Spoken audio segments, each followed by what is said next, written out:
आज की वीडियो का हमारा मेन टॉपिक है polar and non polar covalent bond. Covalent bond वो बॉन्ड है कि जो कि शेयरिंग ऑफ इलेक्ट्रॉन से बनता है। जब दो एटम अपने इलेक्ट्रॉन्स को शेयर करते हैं और उस केस में जो बॉन्ड हमारे पास बनता है वो कौन सा होता है? Covalent bond. कोवलेंट बॉन्ड के एग्जांपल में हमारे पास बहुत सी एग्जांपल्स हैं, जैसे hydrogen molecule, hydrochloric acid, O2, methane, N2 etcetera. Okay, अब हम इधर एग्जांपल किसकी ले रहे हैं? H2 की, हाइड्रोजन मॉलिक्यूल। हमें पता है एक हाइड्रोजन एटम की जो इलेक्ट्रॉनिक कन्फिग्रेशन है वो क्या है? 1s1। हमारे पास जो कोवलेंट बॉन्डिंग होती है उसमें जो कंसर्न होता है वो सिर्फ आउटर इलेक्ट्रॉन के साथ होता है। जो आउटर मोस्ट एक शेल, दो शेल, तीन शेल, तो जो इलेक्ट्रॉन हमारे आउटर मोस्ट शेल में होते हैं हमारा कंसर्न सिर्फ उसके साथ होता है। जो बॉन्डिंग होती है वो आउटर इलेक्ट्रॉन्स के बीच में होती है। अब इधर देखें 1s1 है, ये हमने एक हाइड्रोजन एटम बनाया, ये दूसरा, इसको हमने एक इलेक्ट्रॉन दिया और इसको भी हमने एक इलेक्ट्रॉन। एक का इलेक्ट्रॉन हम डॉट से रिप्रेजेंट करेंगे और दूसरे का हम क्रॉस से। हमें चाहिए या तो 2 इलेक्ट्रॉन इनके आउटर मोस्ट शेल में या तो 8 इलेक्ट्रॉन। डुप्लेट रूल या तो ऑक्टेट रूल को ओबे करें। तो इसके पास कितने इलेक्ट्रॉन है? एक। अगर तो इसके पास एक और इलेक्ट्रॉन आ जाएगा तो ये डुप्लेट रूल को ओबे करेगा, सही है। इसके पास भी कितने इलेक्ट्रॉन है? एक। इसके पास भी एक और आ जाएगा तो ये भी ओबे कर लेगा डुप्लेट रूल को। अब ये दोनों अपना एक एक इलेक्ट्रॉन शेयर कर देंगे। इसने अपना इलेक्ट्रॉन दिया, इसने अपना इलेक्ट्रॉन दे दिया। अब इस केस में क्या हुआ कि देखें, इस हाइड्रोजन के पास अब कितने इलेक्ट्रॉन है? 2। और इस हाइड्रोजन के पास अब कितने इलेक्ट्रॉन है? 2। तो इस केस में जो हमारे पास बॉन्ड बनेगा वो हमारे पास कौन सा बनेगा? Covalent bond. एक डॉट एक क्रॉस आपस में मिलके 1 कोवलेंट बॉन्ड बनाते हैं। जब हमारे पास 2 क्रॉस और 2 डॉट होते हैं तो उस केस में हमारे पास डबल कोवलेंट बॉन्ड बनता है। और जब हमारे पास 3 डॉट और 3 क्रॉस होते हैं उस केस में हमारे पास ट्रिपल कोवलेंट बॉन्ड बनता है। इन सब की डिटेल एक्सप्लेनेशन जो है मैं पिछली वीडियो में दे चुकी हूँ। अगर आपको टाइप्स की डिटेल एक्सप्लेनेशन चाहिए तो उसके लिए आप लोग पिछली वीडियो देख लें। अब हम जाते हैं अपने मेन टॉपिक पे। Bond that is formed by the mutual sharing of electrons between atoms having same electronegativities।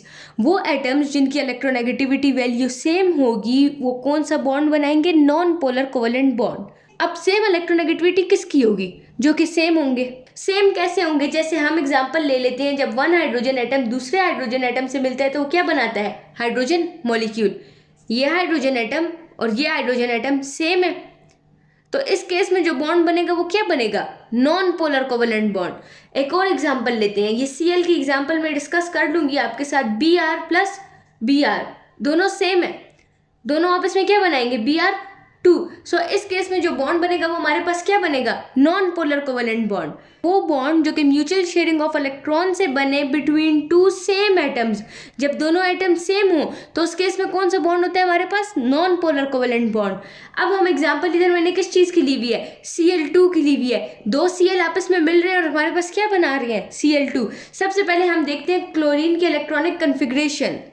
देखें, ये हमारे पास है क्लोरीन की इलेक्ट्रॉनिक कन्फिग्रेशन। जिसको इलेक्ट्रॉनिक कन्फिग्रेशन नहीं आती है तो लिंक डिस्क्रिप्शन में है, वो वीडियो देखें और इलेक्ट्रॉनिक कन्फिग्रेशन लिखना सीखें। आपको मैं जनरल बता देती हूँ कि जो हमारे पास सबसे पहला शेल होता है वो होता है हमारे पास के शेल। के शेल में हमारे पास 2 इलेक्ट्रॉन आते हैं। उसके बाद हमारे पास होता है एल शेल। एल में हमारे पास 8 इलेक्ट्रॉन्स आते हैं। उसके बाद हमारे पास एम शेल आता है। आप लोगों के लेवल तक बस ये याद रखें कि जो एम शेल आपकी उस पर आएगा उसमें भी हमारे पास कितने इलेक्ट्रॉन होंगे? 8 इलेक्ट्रॉन। वैसे इसमें कितने इलेक्ट्रॉन होते हैं? 18। बट आप लोगों को कंसर्न इसके साथ नहीं है, तो बस आप लोग याद रखें कि एम में भी कितने आ रही हैं? 8 इलेक्ट्रॉन। जो पहले 2 इलेक्ट्रॉन है ये किस में जाएंगे? के शेल में। उसके बाद एल में कितनों ने जाना है? 8 इलेक्ट्रॉन्स ने। तो इसके बाद जो 8 इलेक्ट्रॉन्स हैं, देखें 2 इलेक्ट्रॉन ये और 6 इलेक्ट्रॉन ये, तो ये किस में जाएंगे? एल शेल में। इसके बाद कितने इलेक्ट्रॉन बच गए हैं? 2 + 5 कितने? 7। ये 7 इलेक्ट्रॉन किस में जाएंगे? इसमें 8 की जगह कितने जाएंगे? 7 इलेक्ट्रॉन। तो एम शेल में हमारे पास कितने इलेक्ट्रॉन होंगे? 7। अब अगर आपके पास इससे भी ज़्यादा आगे इलेक्ट्रॉनिक कन्फिग्रेशन जाएगी तो एम में आप 80 इलेक्ट्रॉन्स फिल करेंगे और उसके बाद आप नेक्स्ट शेल में जाएंगे, सही है। KLM। उसके बाद आप जाएंगे एन में, 80 इलेक्ट्रॉन फिल करेंगे, 8 से ज़्यादा फिल नहीं करेंगे।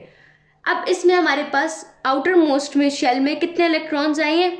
7 इलेक्ट्रॉन्स। अब इधर मैंने Cl बनाया है, एक क्लोरीन एटम, ये दूसरा क्लोरीन एटम, इसमें भी 7 इलेक्ट्रॉन डाल दिए, इसमें भी 7। या तो इनमें 2 इलेक्ट्रॉन आउटर मोस्ट शेल में हो या तो 8, या तो डुप्लेट रूल को फॉलो करे या तो ये ऑक्टेट रूल को। तो अब इसको अगर मैं एक और इलेक्ट्रॉन दे दूं इन दोनों को तो ये दोनों जो है ऑक्टेट रूल को फॉलो कर लेंगे।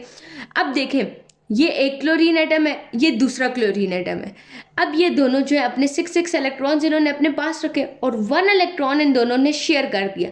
इस क्लोरीन का एक इलेक्ट्रॉन और इस क्लोरीन का एक इलेक्ट्रॉन ये आपस में शेयर करेंगे और 1 डॉट 1 क्रॉस से हमारे पास सिंगल बॉन्ड बनेगा और इस केस में हमारे पास Cl मॉलिक्यूल बन जाएगा। एक बात याद रखें, जो एटम जितने इलेक्ट्रॉन शेयर करेगा तो उससे याद रखें कि वो उतने कोवेलेंट बॉन्ड बनाएगा।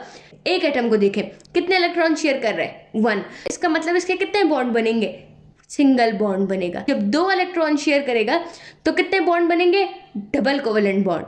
जब वो 3 शेयर करेगा तो कितने बनेंगे, ट्रिपल कोवेलेंट बॉन्ड। तो इधर उसने 1 शेयर किया और इसने भी 1, तो इस केस में हमारे पास कौन सा बॉन्ड बना, सिंगल कोवेलेंट बॉन्ड। अब नॉन पोलर कोवेलेंट बॉन्ड की आपको समझ आई, वो बॉन्ड जो 2 सिमिलर एटम्स के बीच में बनते हैं उनको हम क्या कहते हैं, नॉन पोलर कोवेलेंट बॉन्ड, क्योंकि इनकी इलेक्ट्रोनेगेटिविटी सेम होती है, इसके ऊपर कोई भी चार्जेस नहीं आते हैं। पोलर कोवेलेंट बॉन्ड उस केस में बनता है जब हमारे पास एटम्स हो डिफरेंट इलेक्ट्रोनेगेटिविटीज़ के साथ, मतलब कि उनकी इलेक्ट्रोनेगेटिविटी वैल्यू क्या हो, डिफरेंट हो। तो किन की इलेक्ट्रोनेगेटिविटी डिफरेंट होगी, जब दोनों एटम आपस में भी डिफरेंट होंगे। जैसे हम कहते हैं H+Cl क्या बनाता है, HCl। तो इस केस में हाइड्रोजन डिफरेंट एटम है, Cl एक अलग एटम है और दोनों मिलके क्या बना रहे हैं, HCl। इसके हम एग्जाम्पल में NH3 भी ले सकते हैं, N अलग एटम है और ये 3 हाइड्रोजन जो इसके साथ बॉन्ड बनाएंगे वो डिफरेंट है। ये 3 हाइड्रोजन तो आपस में सेम है पर इस नाइट्रोजन से तो डिफरेंट है, सही है। उसके बाद हम H2O, इसमें देखें ये 2 हाइड्रोजन जो कि ऑक्सीजन के साथ बॉन्डिंग करेंगे, ये ऑक्सीजन से डिफरेंट है। हाइड्रोजन तो अलग है और ऑक्सीजन भी अलग है। अगर खाली देख लें एक हाइड्रोजन एक ऑक्सीजन, तो ये हाइड्रोजन ऑक्सीजन डिफरेंट है। तो जो बॉन्ड उस केस में बनेगा जब हमारे पास इलेक्ट्रोनेगेटिविटीज़ की वैल्यू डिफरेंट होंगी, और इलेक्ट्रोनेगेटिविटीज़ की वैल्यू डिफरेंट कब होंगी, जब एटम्स आपस में डिफरेंट होंगे। नॉन पोलर कोवेलेंट बॉन्ड था, उसमें जो एटम्स थे हमारे पास वो क्या थे, वो सेम थे। क्यों सेम थे, कि हमने कहा उनकी इलेक्ट्रोनेगेटिविटी की वैल्यू भी क्या होनी चाहिए, सेम होनी चाहिए। इस केस में इलेक्ट्रोनेगेटिविटी की वैल्यू डिफरेंट, जो मोर इलेक्ट्रोनेगेटिव होगा वो इलेक्ट्रॉन्स को अपनी तरफ खींचेगा। HCl की एग्जांपल लें तो इस केस में हमारे पास क्लोरीन जो है वो मोर इलेक्ट्रोनेगेटिव है एज कम्पेयर टू हाइड्रोजन। तो नेगेटिव चार्ज किसके ऊपर लगेगा, partial positive and partial negative. देखें पार्शियल के लिए हम इस तरह साइन यूज़ करते हैं, हम डायरेक्ट प्लस और माइनस नहीं लगाते, सही हो गया। जो हमारे पास ज़्यादा नेगेटिव होगा उसको हम जो है वो पार्शियल नेगेटिव कहेंगे और जो लेस इलेक्ट्रोनेगेटिव होगा वो पार्शियल पॉजिटिव। क्योंकि जो मोर इलेक्ट्रोनेगेटिव होगा, जैसे कि इस केस में क्लोरीन है, तो वो इलेक्ट्रॉन्स को क्या करेगा, अपनी तरफ खींचेगा। तो वो नेगेटिव चार्ज ले लेगा और दूसरा कौन सा चार्ज लेगा, पॉजिटिव चार्ज। अब तक आप लोगों को पता चल चुका होगा कि ये मैंने किस तरह बनाया है। हाइड्रोजन के पास ऑलरेडी 1 ही इलेक्ट्रॉन था, 1s1, सही है। इसने अपना वो एक इलेक्ट्रॉन शेयर कर लिया और Cl की रिप्रेजेंटेशन हम पहले भी कर चुके हैं। तो Cl के वैलेंस शेल में कितने इलेक्ट्रॉन थे, 7। इन दोनों ने अपना एक इलेक्ट्रॉन शेयर कर दिया, एक डॉट और एक क्रॉस आपस में उन्होंने सिंगल बॉन्ड बना लिया। अब इसके पास 8 इलेक्ट्रॉन्स है और इसके पास 2 इलेक्ट्रॉन्स है। हाइड्रोजन जो है वो डुप्लेट रूल फॉलो कर रहा है और क्लोरीन किसको फॉलो कर रहा है, ऑक्टेट रूल को। इसके पास 2 इलेक्ट्रॉन हो गए और इसके पास कितने हो गए हैं, 8 इलेक्ट्रॉन। अब इस केस में हमारे पास क्या बन गया, HCl, सही है। अब एक चीज़ देखें कि किसकी इलेक्ट्रोनेगेटिविटी ज़्यादा है, Cl की as compare to that of hydrogen. ये चीज़ आप याद करेंगे कि किसकी इलेक्ट्रोनेगेटिविटी ज़्यादा है। अब इस केस में Cl की इलेक्ट्रोनेगेटिविटी ज़्यादा है, मोर इलेक्ट्रोनेगेटिव होगा, वो इलेक्ट्रॉन्स को अपनी तरफ अट्रैक्ट करेगा। जब वो इलेक्ट्रॉन्स को अपनी तरफ अट्रैक्ट करेगा तो उसके ऊपर पार्शियल नेगेटिव चार्ज आ जाएगा और दूसरे के ऊपर कौन सा चार्ज आएगा, partial positive.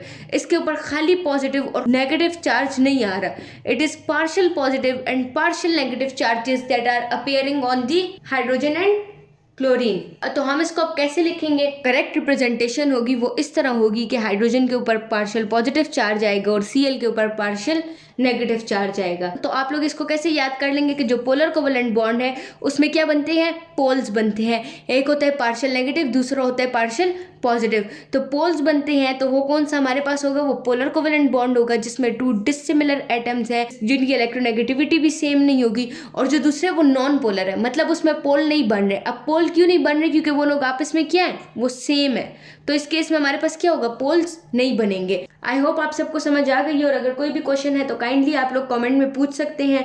Eight the end don't forget to like, share, comment and subscribe my channel.